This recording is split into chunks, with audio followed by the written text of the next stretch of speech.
peacemaking. And what the difference between those two are, why some mistake the two, because they are different concepts peacekeeping and peacemaking. You know, we live in a world of polarization. I believe that this has gotten worse in our day and time. The rhetoric and the tone, the way we talk about people, it's not just enough in our world to be a Republican. In order to be a Republican, you have to hate the Democrats. And it's not just enough in our world sometimes to be a Democrat. In order to be a Democrat, you have to hate the Republicans. And we could go on with a list of things that the world is teaching us, that in order to be for something, it means that you've got to make an enemy out of those who are opposite of you. It's like saying that if you're an Auburn fan, you have to hate Alabama. I actually kind of believe that, but anyway, no. But you know, I say that jokingly, but we do live in a world that is polarizing and expects people to take extreme positions. And not only expects them to take it, there's a world out there that gets mad when you don't fall in line with the extreme position. There's a real reality to the fact that people who stand up and speak each week have been, especially it's been polarizing over the last 2 or 3 years. I could not tell you, I've mentioned this to you before, I think, but I could not tell you the number of people who I know who just had the worst time during COVID because we got into this mask versus anti-mask thing, and everybody was at war with each other, and it just got brutal at times. And people, sometimes what happens is we dehumanize people. I remember when I was in high school, there was a guy there who fought a lot. He got into a lot of fights. I'll be kind of a little bit vague because I grew up not too far from here. I don't even actually remember the guy's last name. I remember his first name, don't remember his last name. He made some valiant claims about being a black belt in some kind of taekwondo, karate, or whatever. And I saw him. Now, remember, I went to a fairly large high school. There was 1,400 or so kids on campus, and so you weren't around every person all the times. But I, with my own eyes, saw him in 3 or 4 fights. Just me, with my own eyes, saw him in 3 or 4 fights. And the same pattern would happen each time. He would get into some kind of karate position. If you know karate, I'm not going to try, so I'm not going to insult you. He would get into some kind of karate position, and the person that's fighting him would just be punching him in the face. And he would keep trying to get into this karate position. He never got I never saw the kid land a punch, ever. I remember when I was in high school, I liked to run and watch the fights. I don't say that to brag. I say that because I've changed a lot. I've changed to the point that now I can't even watch, some of you may be fans of like MMA and boxing and stuff. I can't even watch it. It just turns my stomach. Mostly I'm fearful to the extreme of seeing somebody break a body part. It just blows my mind. But I think about back to that person and where I am today and what I should have been thinking and doing during that time and in that place. That person he lacked something. He did not have peace. It showed itself outwardly that he did not have peace, but I'm thoroughly convinced that the reason he was constantly in a fight with somebody else is because he lacked an internal peace. And undoubtedly, teachers would come and they would break up the fight. I saw this one kid, I saw him fight. He didn't care who you were, he would fight anybody. I saw him fight a girl one time, I saw him fight, he was just ready for the fight. Never seen him win one, so. He lacked something internally, though. There was a peace missing within, and it showed itself externally. But I realize that every week I speak to you guys, and while you may not be showing it outwardly, there's a reality that if you get more than 10 people together, there's somebody in the audience each week that are struggling with inner peace. You're struggling with a war inside of yourself and in your mind where you don't have, you're unsettled. Now, all sorts of number of things can lead to that, but the reality is that we all have had moments where we are not at peace. And when we're not at peace, the one thing that we need in our life is a peacemaker. And I mean that, one, Jesus is the ultimate peacemaker. And we'll talk about that as we go. But you need somebody around you that gives you inner peace. Some of you have maybe found that in a Christian counselor. And I really encourage you, you can love God, you can need to be more faithful, and you can need a counselor too, and that's okay. Some of you have found that in a close friend that you rely on and relate to. Some of you have found that in a family member and a spouse. We all need peacemakers around us. But peacemaking is not easy. Peacemaking takes time. It takes intentional work. It takes a lot of wisdom to be a peacemaker. Jesus would famously say in his Sermon on the Mount, "Blessed are the peacemakers." And Lila, because I don't have a screen up here, I'm just going to have to kind of wave my fingers at you. But go ahead. "Blessed are the peacemakers, for they will be called sons of God." Now, that term, sons of God, may ring a little bit of a bell with you because we sometimes, some translations will say children of God, but the right translation is sons of God, and that's important because you're immediately supposed to think about the Son of God. When you think about a peacemaker, you're supposed to think about Jesus, and Jesus himself says, if you're going to be a peacemaker, you're going to be known as a child of God, but not just a child. You're going to be close related. You're going to mirror, you're going to look like the Son of God as you go about making peace where you go. This week, I found an interesting thing from a military chaplain, and he, an Air Force chaplain, and I will read just a little bit of what he said. He says, "Whereas a peacekeeper is tasked to keep external peace, the peacemaker is primarily concerned with internal peace." I came across this concept. I emailed this week emailed a couple of Christian counselors, some people I knew who worked in the field, and some people who worked in mediation.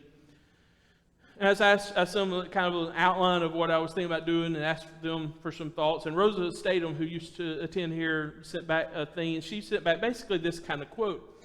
And it got me on this bunny trail and got me to Googling, and this is how I came across this article from this chaplain. And it's really an interesting thought. Peacekeeping is ultimately about making things look like they're peaceful. Just a real simple analogy on a broad scale, okay, is that we are not at peace with Russia right now. Now, you could arguably say that we are not at war with Russia, right? There are not nuclear weapons being thrown back and forth, thankfully, right now as we speak. And we hope and we pray that it will remain that way. But we're not at peace, right? There's tension there, isn't there? There's a lot. While on the surface you can say those two countries are not at war, there's a whole lot of things going on behind the scenes where those two things don't like each other.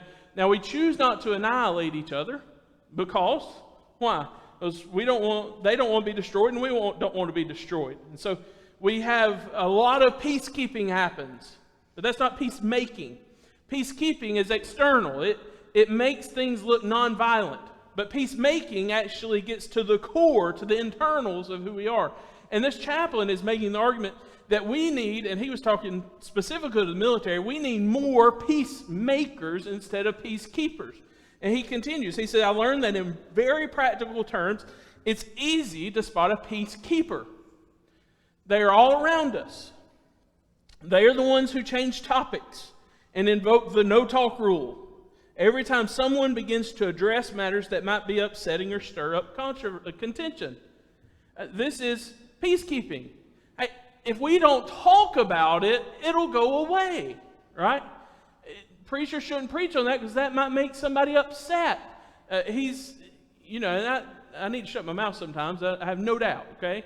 But sometimes there's a call to peacekeeping that is just not biblical. When we're trying to speak truth into circumstances and situations, that's peacemaking. And you might say, well, that causes contention, but it does, and it does in the short term, but the ultimate goal is that people find some kind of peace that goes beyond peacekeeping. Churches can be held together by peacekeepers. But what happens when the peacekeeper leaves? I've seen it happen in multiple churches where you have a preacher or an elder, an influential person who kind of is the glue that holds a lot of different factions in the church. There's a lot of different, I've heard it termed there are two different churches meeting under the same roof, right? And you get one person that's kind of holding it all together. But what happens when that person dies or has to leave? And I've seen it happen over and over. It falls apart. Because that person was a peacekeeper, but he had not taught the different factions how to make peace, and therefore they were not peaceful. And then when the peacekeeper leaves, chaos ensues. We've seen this in the United States as we've taken military operations, and we've struggled with this, right?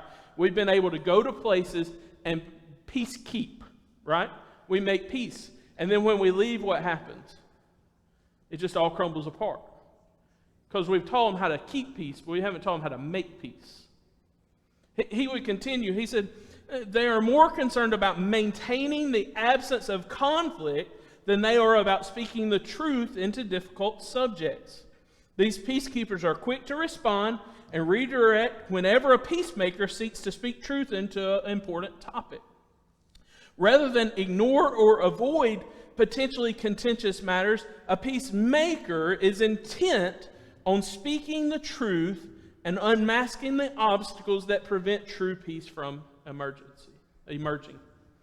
And he said a whole lot. I could have got up here, read that, and sat down. It's really good. It's really deep, deeply meaningful. And it's deeply important for us as we go into the work in our homes and in our churches and in our workplaces. We can talk about global conflict, but everything that's true about global conflict comes right back into your Thanksgiving dining room table. Okay? How do we make peace? Not keep peace, but how do we make peace? And sometimes the peacemaker in the room gets labeled as the troublemaker. But the reality is that sometimes we've got to speak truth into situations that are where there's an injustice happening, where something's not right. We've got to be able to speak truth into those, even when it's uncomfortable, and we might in this short term cause conflict to erupt on the surface. But we see this all the time in Jesus' ministry and in his life, don't we? Jesus was the greatest peacemaker ever, but did he cause peace everywhere he went?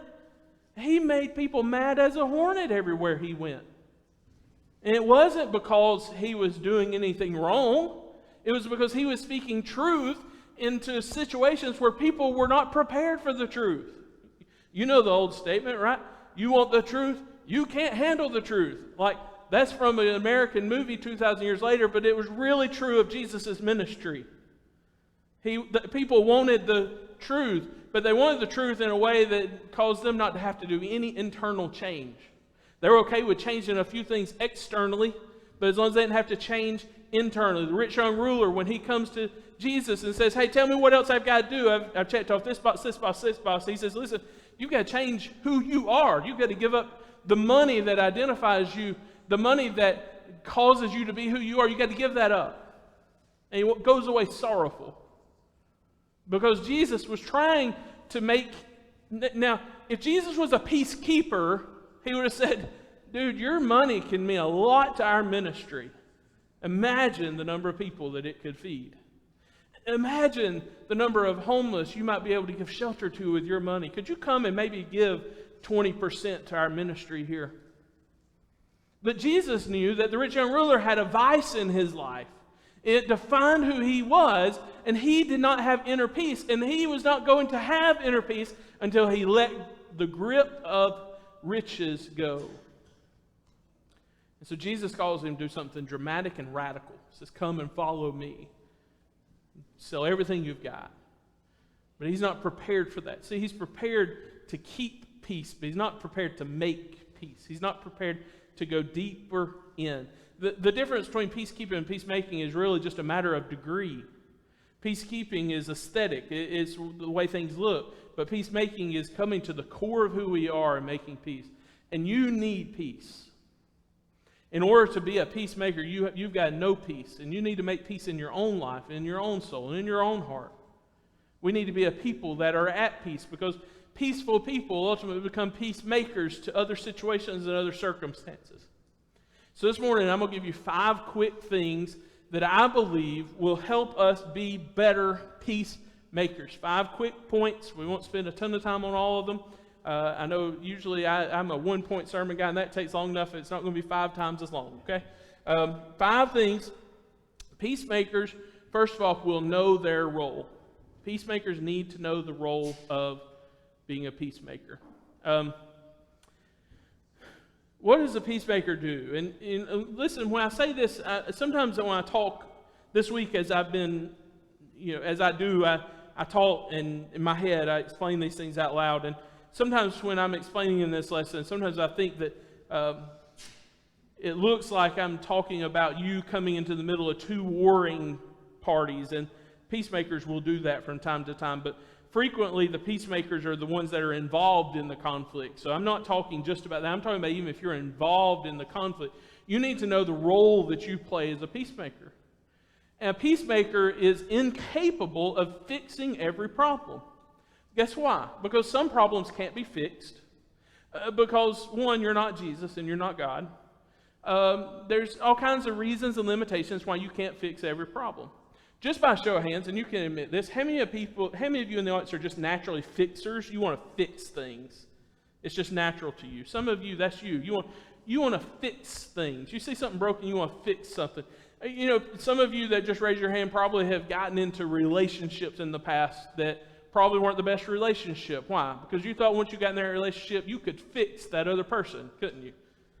How many of you have got horror stories? I want to ask you to raise your hands about that. But how many of you have got horror stories about you trying to get into a relationship with somebody and you tried to fix them and it didn't go the way you planned? Peacemakers can't fix everybody or everything. But we can, if we're peacemakers, be a presence in unhealthy circumstances and situations. We can be a healthy presence in unhealthy circumstances. So peacemakers ultimately, let's look at Romans 14:19 real quick. He says, let us therefore make every effort to do what leads to peace. It's really an interesting take if you think about the verbiage there. Do whatever you can to do the things that lead to peace. That doesn't always mean doing the peaceful thing. Sometimes people think of peacemakers and they think they're the docile, laid back, chill, and we'll talk about the demeanor you need to have as a peacemaker. But sometimes people see other people and they think that's what it takes. In reality, sometimes peacemakers have to speak into very awkward circumstances and situations, don't they? He says you do what leads to peace. And by that, I take the understanding that the peaceful thing in the moment is not always the thing that's going to lead to ultimate peace. You dealing with somebody who does not know Jesus Christ, or they've got a strained relationship with Jesus Christ and they're trying to invoke religious thoughts into a conversation. Well, they need to know Jesus before they bring Jesus into the circumstance. And it may mean that you've got to bring Jesus to them. And sometimes that might cause some initial conflict with somebody. But you're doing the things that lead to peace. And that sometimes means not necessarily the immediate, most peaceful thing. And to mutual edification for building people up. Paul, here in Romans 14, is this a passage that's about conflict in the church over secondary things that don't really matter, but people make a big deal out of them anyway? That would never happen in a church today, right? But we know that, but peacemakers need to be involved and engaged in those conversations. Ultimately, the role of a peacemaker is to seek the spiritual well-being of everyone involved in the conflict. The role of the peacemaker, let me asterisk that, the role of the Christian peacemaker, his ultimate goal and role is to bring about the spiritual well-being of everyone involved in a conflict. Now, if I put it that way, you automatically know that sometimes that means telling people what they don't want to hear. Because sometimes people need to hear something spiritually that they don't want to hear. And they may close their ears. They may not listen to you. There may be a reality of there's times where peace just can't be made in a situation or circumstance. But we need to seek to bring ultimate peace to people. And because of this, peacemakers should enter conflicts as a mediator instead of a judge. When you enter into a conflict as a judge, what's the difference between a mediator and a judge? In litigation, there's arbitration, there's judges, there's mediation. In arbitration, you basically go in front of a certain person and they're going to determine guilt and innocence, and then they will meter out the sentence. It's kind of a legal way of dealing with something without having to go directly through the whole legal system. A jury and a judge, their ultimate goal is to fairly determine whether or not a person is innocent or guilty. But in mediation, you get something totally different. Mediation is not about determining who is guilty and who's not guilty. Mediation is about determining how we make it right going forward. Because the reality is most of the time when we deal with conflict, we're not talking about legal issues, and there's no way to put spilt milk back into the bottle, is there? So the way we do is we have to proceed forward. A mediator is about divvying out. They don't determine who is innocent or guilty. They determine how to bring both parties to a settlement and to an agreement where they can have peace with the situation. So when we are peacemakers in a circumstance, whether or not it's something we are dealing with or whether or not we're called in to help with the circumstance or situation, our ultimate goal is not to determine who is guilty and who's innocent, because 95% of the time, and I just made that number up, but preachers are allowed to do that, 95% of the time, a conflict involves two guilty parties, doesn't it? Most of the time, both people have some degree of fault. And I'm not guilt-shaming people who are victims of crimes and things. There's times where somebody's completely innocent, absolutely. But what I'm telling you is that when you deal with family dispute, when you deal with marital dispute, when you deal with disputes between kids and parents, when you deal with familiar disputes, most of the time there's some wrong on every part of it. So figuring out who's guilty and who's not doesn't do a whole lot of good, does it? But instead, we try to create paths forward. Where do we go from here? We can't undo what has already been done, but we can lead towards something healthier into the future. So the peacemaker will know their role not as a judge, not somebody who's trying to figure out who's right or wrong. That's why, when Jesus talks to us about how we make judgments, and he tells us to make righteous judgments, there's ways in which we have to make judgments, but he also says, be careful not to judge on appearances. When you come into a circumstance and a situation, you need to understand that, listen, your immediate judgments can fool you. They can be wrong. And when you go into a situation, your whole goal is to find out who's guilty or innocent. Ultimately, it doesn't necessarily lead to peace. But if you can figure out the inner conflict happening between the two people, you can provide better ways forward going forward. All right, secondly, recognize that your spirit sets the tone. Whether or not it's a conflict you're involved with or a conflict that you're entering to help with. Blessed are the peacemakers. We've got to be peacemakers. There's one thing that you can always control in every circumstance and situation, and that is the spirit that you bring into the room of conflict. You can't always eliminate conflict. You can't always do away with conflict. You can't always solve conflict. But you can always be a peace bearer into conflict. You can be a voice of reason and a voice of calm and a voice of nature. In 1 John 4, John there says, but you belong to God, my dear children. You have already won a victory over those people. And those people, if you go back into the immediate context of what happens there, is people who were teaching false things in the church. And he says, listen, you've already won a victory of those because the Spirit who lives in you is greater than the Spirit who lives in the world. We as Christians believe something radical. We believe that God not only lived in flesh as a man, but today God lives within his people. And that means you've got something in you when you go into a circumstance that has to guide that circumstance.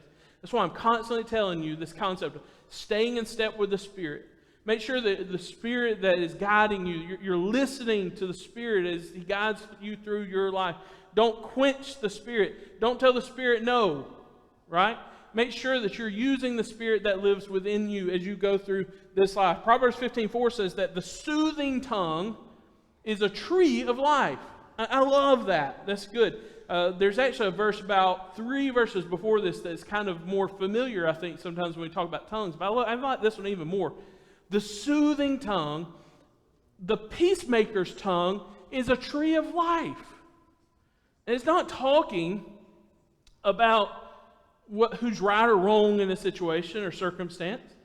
It's saying the person who comes into a circumstance with the right tone is a tree of life. What do we know about a tree of life? That's supposed to trigger a whole lot of things for us as Christians. It's what gives life. It's our sustenance. The beginning of the book and the end of the book are about the tree of life. And Adam and Eve run away from the tree of life, but ultimately we as Christians are running towards the tree of life. He says if you want to be someone who brings about life into a circumstance and breathes life into a circumstance, and by the way, when the Bible talks about the Spirit, it's that same term for breath. It's that Hebrew word ruach. It's about breath. It's about wind. He says you're going to breathe new life. Your soothing tongue can breathe life into bad situations. But the opposite of that, perverse tongue, a tongue that is set, that is perverted, that is not using right judgment, crushes the Spirit. It'll ruin the situation. You've all experienced people in your life who were buzzkills, right? Everything's going good and they just come in the room and dead. Because they just squash every good thing that's going on. But you've also all experienced life-giving people. Proverbs is telling you, listen, you get to choose which one you are. And it all starts with your tongue. And that's why these things matter. Your volume matters. When you come into a room, whether or not you're screaming, yelling loudly, it matters. Whether or not you're speaking calmly, it matters. You may be like me. You may be a very naturally loud person. Okay? But the good thing about us is we don't have to talk quietly. We just have to talk quieter, right? And people recognize and notice that your volume's changed. Tone matters. You want to make peace with somebody, the way you speak to them matters. The way you speak kindly. You can say the exact same thing in 2 different ways and it will yield very different results. Your mannerisms matter. Are you engaged? Are you involved? Do you look angry? Do you look happy? Do you look sad? That's why I tell y'all, listen, sometimes before you go in that convenience store, just start smiling and smile your way through the whole store. It is awkward, but it can make a big difference in some people's day. Your mannerisms when you come into conflict matter. And that doesn't mean you always smile when you come into conflict, right? Sometimes it's not the time to smile, right? Sometimes it's the time to be serious and engage something, but your mannerisms matter. Your positions matter. If somebody else is sitting down in a conflict, let me encourage you, sit down with them. When you stand over somebody, that's not a healthy thing. It escalates. That's a form of escalation. If you can sit down with somebody and not draw power. And power dynamics in a situation matter. This is important for us. We really need to notice this. This is something that our society has gotten better at noticing. There are times where you have the power in a circumstance, and you as a Christian can exert power in a conversation, in a situation. But frequently it is the case that if you choose to get your way by inserting your power constantly, you will crush relationships. If you say, this is, I'm this, just take a job. So I'm the boss here. If you try to get everything out of your employees by saying, I'm the boss, you've got to listen to me, eventually what's going to happen? You're going to lose those employees. You're going to lose your best employees. You're going to run people away. And the same thing is true in life. So understanding whether or not you have power in a situation, Jesus was incredible. Why? Because we know now, reading back, he had all the power, but he frequently gave up that power in order that he might make connections and relationships with people that were on the lowest rungs of society. So we've got to be careful that we're not exerting ourselves, what power we may have. And guys, it is natural to want. It's a natural instinct to want to use your power to get what you want. And sometimes even at the expense of others. And we have to fight against that. So your tone when you come in the room, if you're coming in as the boss, you might get some results in the short term. But ultimately, you will not get your results in the long term.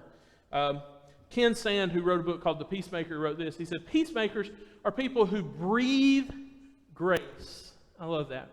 Breathe grace. Inspired by the gospel, they draw continually on the goodness and the power of Jesus Christ, that they bring his love, mercy, forgiveness, strength, and wisdom to the conflicts of daily life. You're ultimately, as a peacemaker, meant to breathe grace into circumstances and situations. I'll just say this, domination can lead to a temporary suppression of conflict.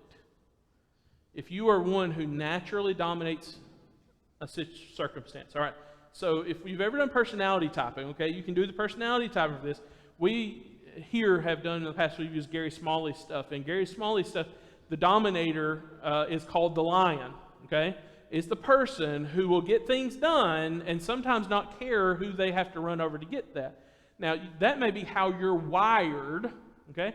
But we all have to do things against how we're wired sometimes. Sometimes we have to tell our wiring, no, that's not good. So if your domination is your means, you might say, well, I can fix this problem. I will go in there and I will make everybody shut up. It might create temporary suppression of conflict, okay? It might make things look peaceful, but it does not ultimately lead to relational, spiritual, or emotional health and maturity. Understanding emotional intelligence is so important that we understand when we walk into a room what power dynamics are at play, and that while we can dominate a situation, it's typically not the best way to. And that, I'm not telling you if you're a lion that you can never get your lion out, okay?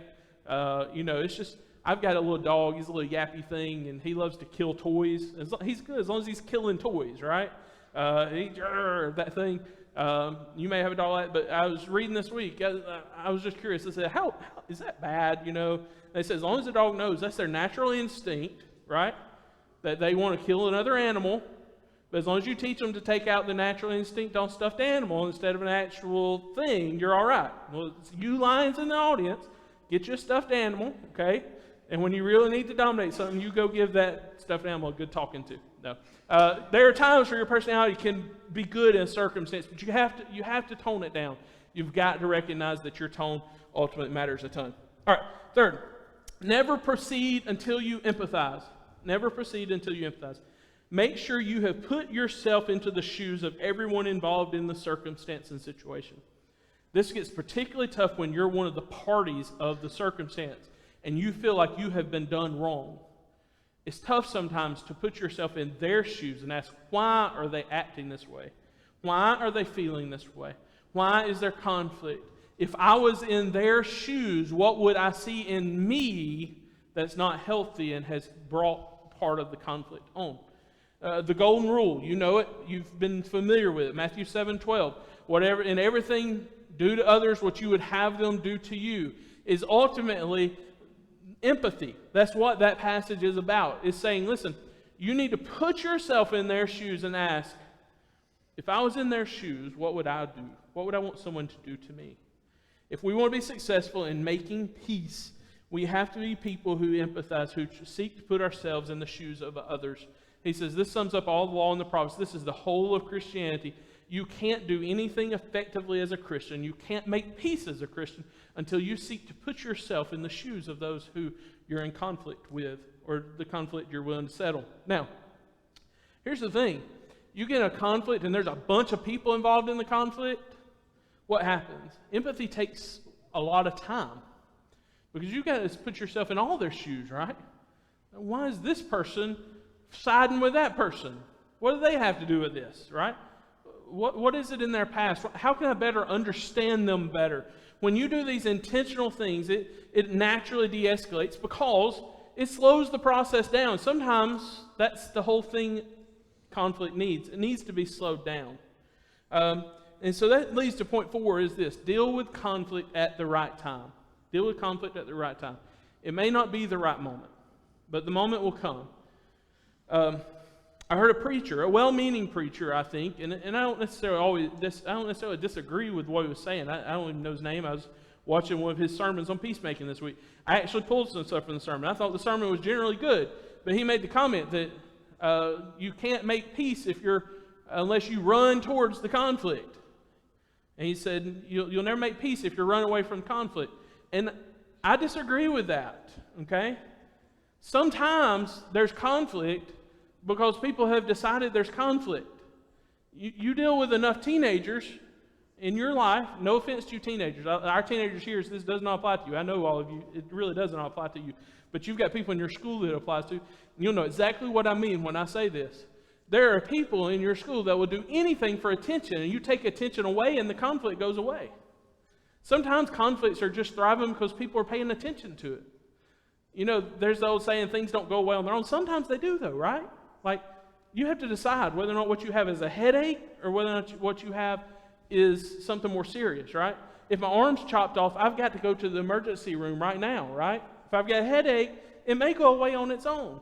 You've got to be able to figure out and discern and make sure you're dealing with conflict at the right time. And sometimes, if we'll slow down the process, we've realized that maybe the problem wasn't as big a problem as we thought. And sometimes problems do actually resolve themselves. Now, here's where you got to be careful, right? You be careful because you don't want problems to get ingrained and set into situations, because then it becomes very difficult to deal with them. And we've all been there. It's happened to all of us. We've all allowed problems to creep in, and we thought probably not a big deal, and we just allowed the problem to stay, and the problem grew and grew and grew, and it became a big problem. And this is why we have to be people who discern, who constantly are asking the right things. Maturity in the way of peacemaking demands that we be intentional to know when we run forward, when to retreat, when we stand still, and when we run away forever. And notice this, just like Jesus did. You ever notice that when you read through the Gospels, how Jesus deals with conflict so differently at different times? Sometimes he'll go and he'll heal somebody and say, listen, don't say anything to anybody. You know why? Because he knew that if they go off and they tell, it's going to cause conflict, and the time was not right for that part of his ministry. Sometimes he very publicly does things, doesn't he? Very much, right in front of everybody. Sometimes he speaks plainly to his apostles and his disciples. Jesus had this knack, probably because he was God, for knowing how to do the right things at the right times, to push the right buttons when they need to be pushed. And I'm not telling you you're ever going to be like Jesus, right? In the sense that you're ever going to be perfect in those things. But I would encourage you to take some time to be a discerner like Jesus was. Sometimes there's a time you need to walk away from a situation and circumstance so you can revisit it later. Sometimes you've done all you can do to make peace in a situation, and it's just not going to happen, and you need to walk away forever. Sometimes you need to just let it sit. And sometimes you need to run towards conflict to help resolve it. Now, when is which? Well, I can't tell you. I'm just telling you it's going to take a lot of discernment and maturity and discipline with the Spirit living in you, and you live a Christian life to know these things. I'm just encouraging you, listen, take time to be intentional when you deal with conflict, when you become a peacemaker. Peacemakers are always intentional. They find ways to make peace, but they do it very intentionally. And that brings me to point 5. Last thing. Recognize and utilize the way that prayer de-escalates conflict. There are literally billions of dollars being spent in our country right now teaching people how to de-escalate situations. Nurses that are in this room right now, you went through de-escalation training. I guarantee it. I may be wrong, and you can tell me I'm wrong after I sit down. Most of you have went through some sort of de-escalation training, because what happens? Clients, people that you're dealing with, patients, they don't always act the way they should, do they? Sometimes they're agitated and irritated. And it's sometimes tough when you enter in those situations as in a professional sense, because you can't bring audible prayer into it, even though you should be praying, right? Sometimes it's tough, but but you understand and have been trained in these de-escalation tactics. And it's a lot of what we talked about today. It's about tone. It's about your position. It's how you speak to people. It's not just what you say. It's how you say it. All these things. But let me tell you, the one thing Christians have, especially when we're dealing with other Christians, is that we can de-escalate situations by using prayer. It is tougher to look somebody in the face and call them names if you've just prayed to God together over a circumstance, a situation. When church is dealing with conflict, when individuals are dealing with conflict, you need to start with prayer because it reminds everybody in the room that God's involved in the circumstance and in the situation now. Notice this, Philippians 4. It teaches us, Philippians this kind of a wrap up. Paul's in this list of things. He says, rejoice in the Lord always. Again, I'll say it, rejoice. He says, let your gentleness be evident to all. The Lord is near. He's telling you about tone, right? You let your gentleness be known to people. Don't be anxious about everything, but in every circumstance, every situation, every conflict, by prayer and petition with thanksgiving, present your request to God. But notice this next thing. And the peace, notice that word, peace.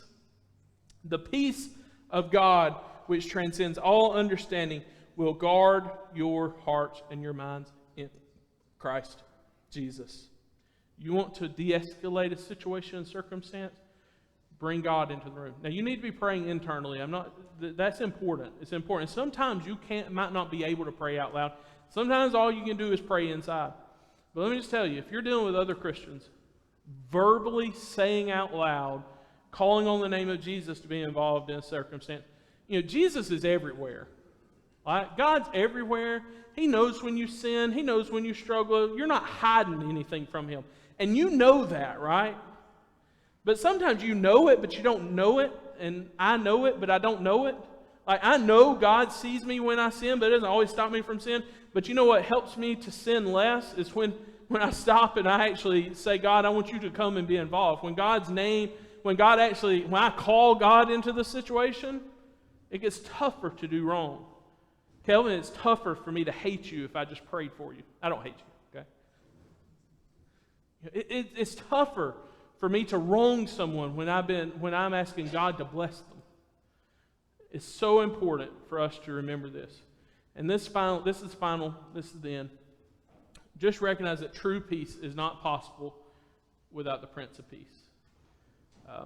Jesus came to model for us what making internal peace looks like. And you will never, ever, ever find true peace unless you are connected with the Prince of Peace.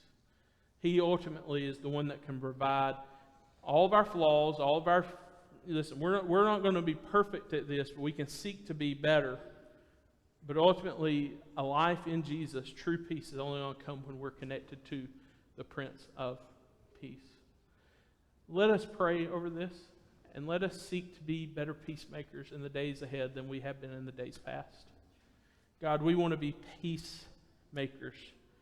In order to do that, we know we need the Prince of Peace being first and foremost and evident and present in our lives. Give us your grace. Help us to be people who breathe grace out. Your Spirit is the breath and the life that lives within us. Help us to breathe that Spirit into circumstances. God, you are better to us than we could ever deserve. We struggle with peace. There's sometimes a constant nagging in our life. Something's not right. Something's off. And God, we know that true peace is only going to be found in relationship with you and knowing that we are assured that you will work it all out for good. God, give us that peace and help us to be people who know peace. And as people who know peace, we can bring peace to others.